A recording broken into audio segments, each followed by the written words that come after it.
Without again further ado, we first have speaking TSERING WANGMO DHOMPA. I'm going to read her introduction from this blurb, and I'm sure some of you might have this blurb, which is not to say that you don't know how to read. So TSERING WANGMO DHOMPA is the first Tibetan woman poet to be published in the US. Her first book of poems, Rules of the House, was a finalist for the Asian American Literary Awards in 2003. Other publications include In the Absent Every Day, 2 chapbooks in Writing the Names and Recurring Gestures. TSERING received her MA from University of Massachusetts and her MFA in Creative Writing from San Francisco State University. She was raised in India and Nepal. Her work is deceptively simple. Her prose, poems, and vignettes gestures lyrically to a rich present and a memorable past. TSERING has a book of poems forthcoming from Apogee Press, My Rice Tastes Like the Lake, and has completed a non-fiction book on Tibet, Imagined Country, currently being reviewed by publishers. She is a resident of San Francisco and a happy neighbor of Haight Ashbury. She will read from Imagined Country. Thank you, Dr.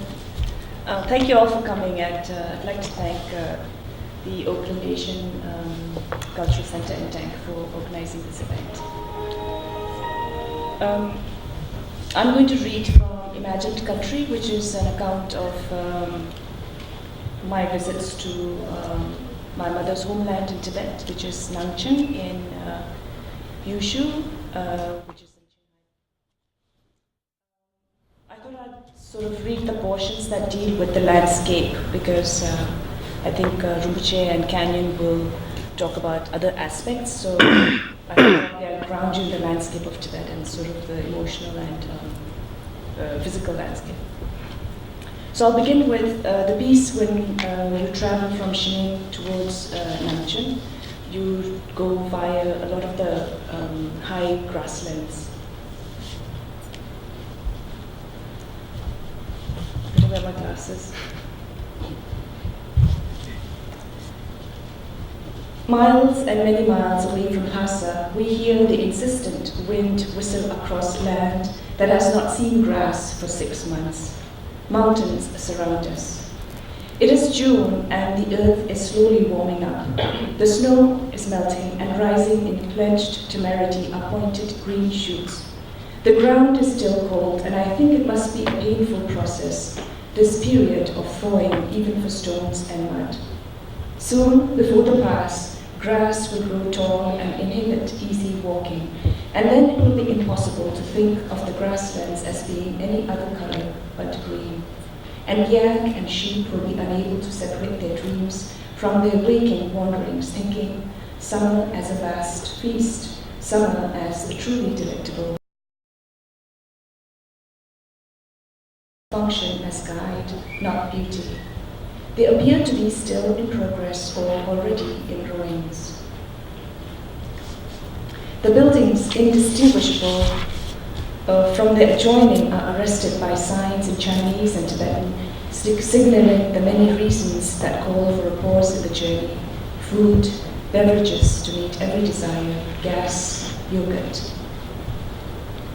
Rows of billiard tables line the highway, and young men and old men stand poised over the edge of tables with sticks in their hands, as though their life depends on the movement they will orchestrate. Perhaps once they rode horses and held guns in the same manner. Their brows are knit into a frown, their entire body taut and straining to scatter a handful of colorful balls into 4 corners. What is this fascination with game? Every little town has tables out in the streets, and a game is always in progress. We drive by images of men playing in slow motion.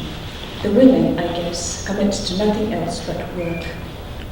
I think the Chinese must see these as strange places for habitation, even impossible, with a relentless monotony of blue skies and abandoned stretches of land, places where it is assumed only those who were born remain, or that those who come willingly have left worse, unbearable and impossible to imagine ordeals. To have to choose this where no company or comfort will protect them from the cold. Yet, they are here too, the Chinese. They run restaurants, they set up billiard rooms, they own little motels where we stop to get gas. They have stores where even cattle would beg not to be kept.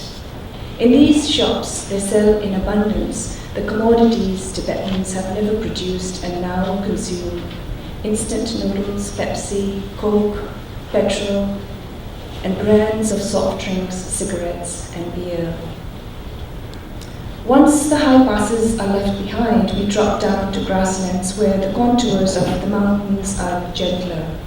We are going west towards regions known for famous meditators and intransigent warriors. Dashi, my aunt, has a big smile on her face. Wild flowers begin to dot the fields. They sprout at the most indeterminate places as though their existence ought to have a story, and most often they do. Factors other than wind and sun bring them here. The flowers are made for the goats, the flowers are made for the sheep, and the flowers are made for the mountains. Nomads say the first to gain color on the land is grass, and the last to leave is a flower of blue purple. She alone keeps her hue, while everything else turns ochre. She has the body of a bell. She is petite and succulent. Beloved is she, and called Pangjiulu, the turquoise of the grassland.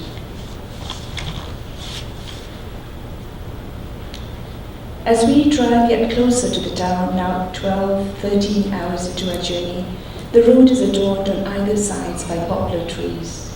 They were planted a few years ago by school children and government employees. In the beginning, there were no trees in this high plateau area. There is a story for everything that exists. Dashi knows this from having lived through many births and deaths. She knows this particular story.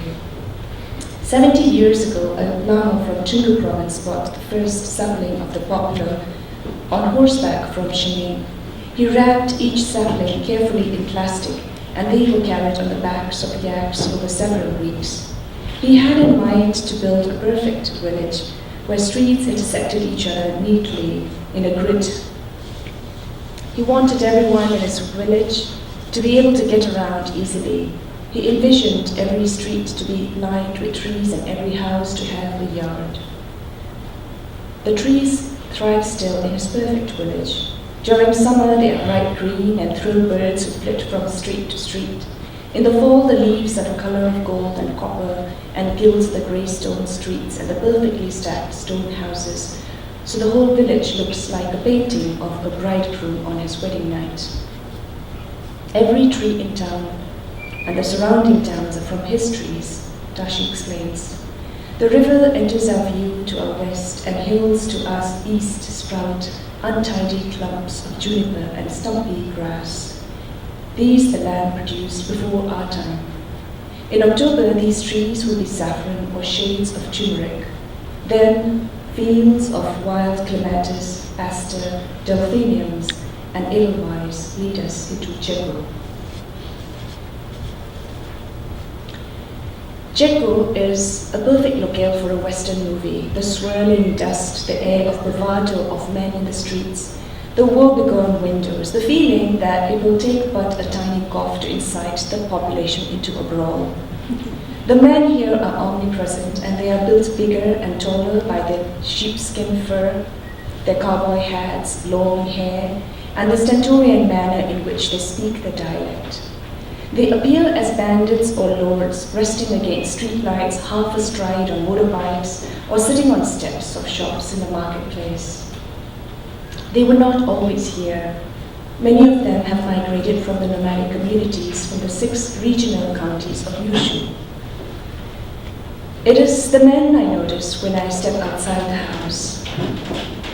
There are those who take trouble with their hair, blacker than the ordinary black hair. They have perhaps used dyes and gels to strap the strands to lie immobile against their backs. There are others who braid their hair and wrap it around their heads like snakes around tree trunks. Red silk threads peep from tight braided hair.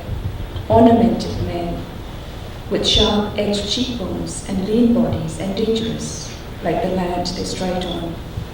These are the men I hear that can break your heart with one purposeful smile or smirk. They appear in travel magazines and articles, whom visiting women refer to more than once after they return to the safety of their own sofas and beds in their own countries,